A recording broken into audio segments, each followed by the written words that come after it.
Si hay una idea que impere en nuestro tiempo, esta es sin duda la idea de lo útil. Surge en todo y acompaña cualquier circunstancia. ¿Esto va a servir? ¿Aquello me va a llevar a nada? Sí, nos obsesiona lo útil. Pero, ¿qué útil?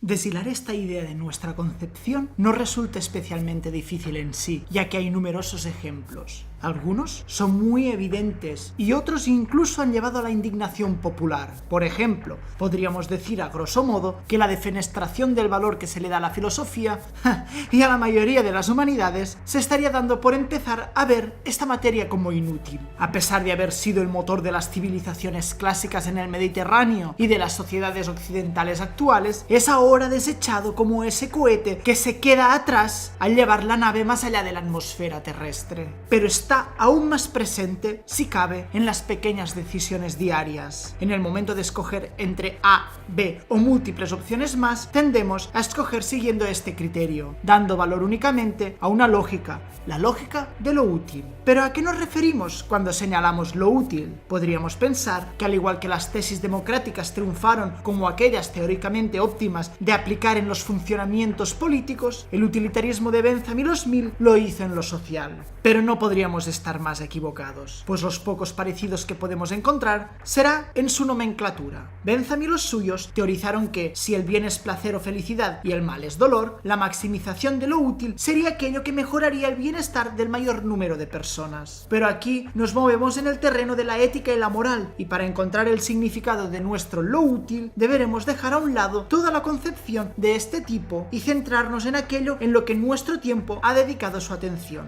el mundo económico. En este sentido, útil es aquello que genera beneficios económicos. Todo puede ser reducido a una dicotomía entre este útil y aquello que es inútil, estableciendo entre los dos teóricos antepuestos una escalera de grises. Algo que genera muchísimos beneficios económicos, una empresa en un mercado dinámico, es considerado como lo ideal de lo útil. Por el contrario, todo aquello que no genera un beneficio económico es tachado como mínimo de inútil, cuando no una molesta carga o un impedimento para generar más de ese deseado beneficio, siendo así que algo como el beneficio social deja de ser considerado como una ganancia real a tener en cuenta. Por ello, conceptualizaciones que en otras épocas habían sido consideradas como los valores más deseables son desechados. A medida que se considera este valor utilitario económico como el único deseable, se cae en una tiránica percepción, siendo cada vez más fácil argumentar falazmente que es lo único que puede sustentar un sistema eficaz. Pero para llegar a la crítica de esta percepción es necesario primero indagar un poco en las bases sobre las que se construye.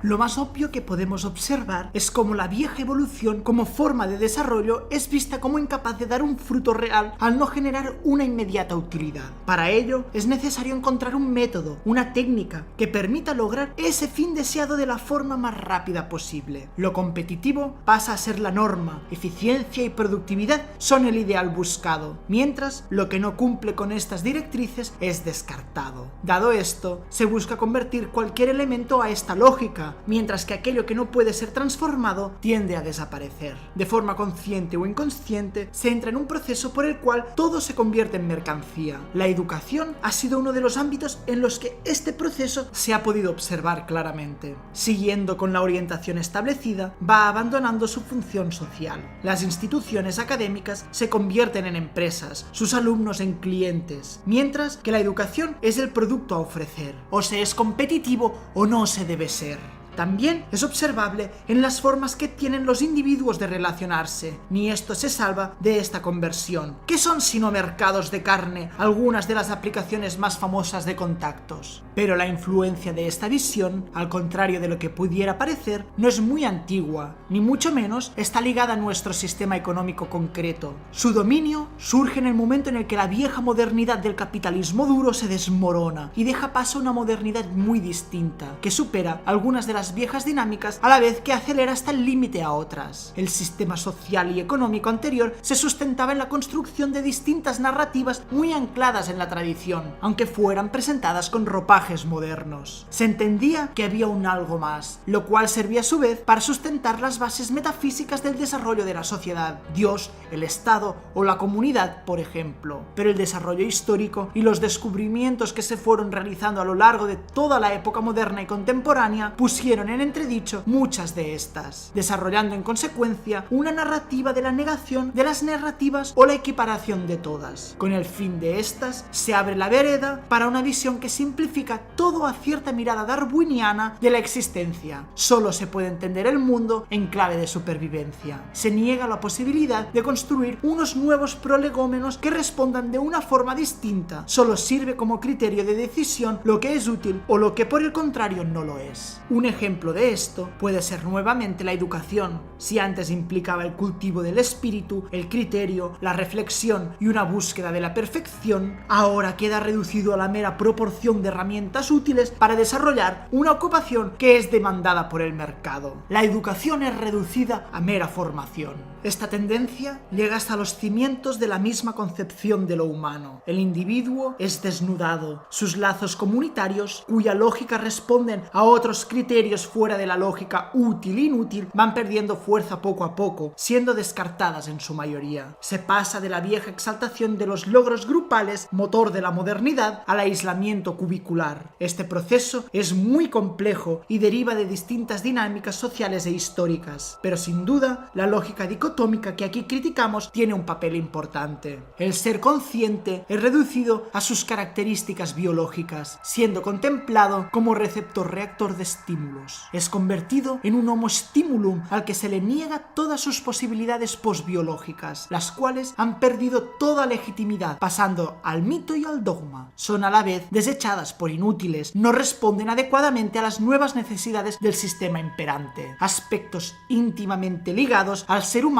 son despojados de toda su aura trascendente, su metafísica es cortada y exorcitada a la esfera de lo que no es. El arte, en general el objeto de este y sobre todo su creador en particular, es testigo de toda esta dinámica. Sus expresiones son convertidas en mercancías, evaluables no por su calidad o su potencial, sino por el valor que pueden llegar a tener en el mercado. El artista es convertido en mero técnico. Pero es también a partir de esta nueva situación del individuo donde podemos empezar a desarrollar una crítica firme a la lógica de lo útil. Pues este criterio nos sirve al final para hallar verdaderamente lo que nos hace ser o dejar de ser persona. Este criterio solo puede responder al beneficio económico y ser persona no es, o no debería ser, un beneficio o una pérdida económica. Pero una defensa al ser como persona tampoco se puede construir a partir de lo inútil, pues seguiremos sin salir de esta lógica. Deberemos buscar fuera de dicho planteamiento, mirando más allá de ese ser biológico dominado por impulsos, conductas y estímulos. Aunque hallar una respuesta convincente es difícil por lo difuso y poco concluyente de los planteamientos resultantes de la reflexión de tal tema, el principio se constituye en intentar averiguar o dar sentido a la realidad o no realidad del papel que tiene el individuo como ser consciente.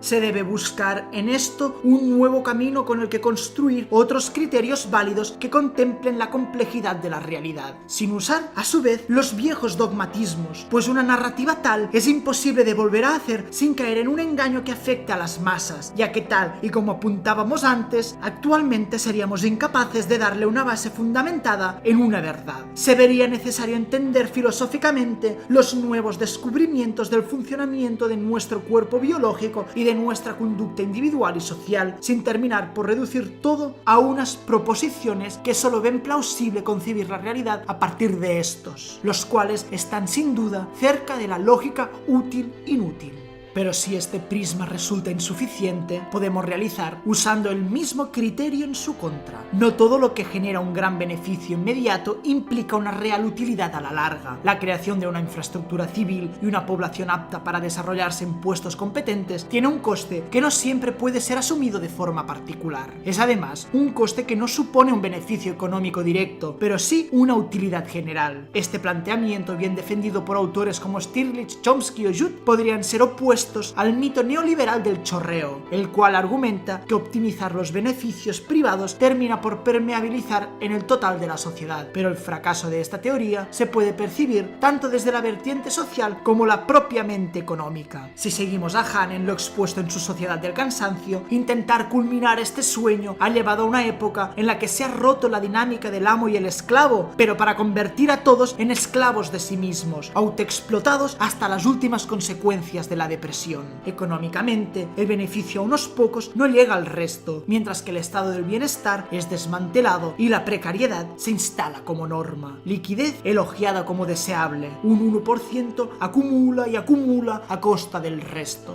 Con todo lo expuesto hasta aquí, podríamos decir que sí, la lógica útil-inútil domina nuestro panorama mental, aunque también hemos visto cómo resulta insuficiente para comprender nuestra condición existencial. Por eso, ahora queda preguntarnos si es posible encontrar nuevos planteamientos con los que enfrentarnos de una manera completa a nuestra realidad. Ante todo, la complejidad del problema es doble. Por un lado, tenemos la propia de cualquier reto, y por otro lado, la novedad que plantea la situación en la que nos hallamos. He afirmado que el dominio de esta percepción es muy reciente, pero no es tal el planteamiento en sí. En el manifiesto que realizó Nuccio Ordine sobre la utilidad de lo inútil, vemos que desde los tiempos clásicos hay autores que se han opuesto a muchas de las formas de este pragmatismo, pero hasta el momento se apoyaban en las narrativas que daban un sentido trascendente al humano. Así, la novedad se encuentra en la dificultad de crear una visión que desarrolle una comprensión compleja de nuestras motivaciones sin caer en el error de construirse en base a una visión únicamente humanista o dogmática. A falta de respuestas concretas o unos preceptos que resulten satisfactorios, parece ser que el primer paso debe ser el cultivo del criterio, a través del cual se podrán construir nuevas percepciones eficaces para transitar esta modernidad de doble dinámica, base tanto para la concepción de la realidad en toda su extensa complejidad como para construir una nueva base ética y moral que permitan la coexistencia entre individuos sin depender de esos viejos dogmas falaces. Tampoco se tiene que abandonar el criterio de lo útil-inútil, pues sirve para optimizar algunos aspectos económicos, pero la voluntad de aplicarlo en todo ámbito de la vida y del ser humano da como resultado una simplificación excesiva y la anulación de todo potencial, considerando las alternativas como innecesarias, inútiles. El reto se presenta complicado, pero no imposible. Sin quererlo, somos incapaces de escapar de esa obsesión por encontrar utilidad a todo, pues resulta que todas esas facetas humanas que se habían considerado prescindibles, al igual que ese cohete que queda atrás, siguen siendo importantes, necesarios y sobre todo útiles para entender la complejidad de lo que es, por muy costoso que sea definirlo o ya abordarlo.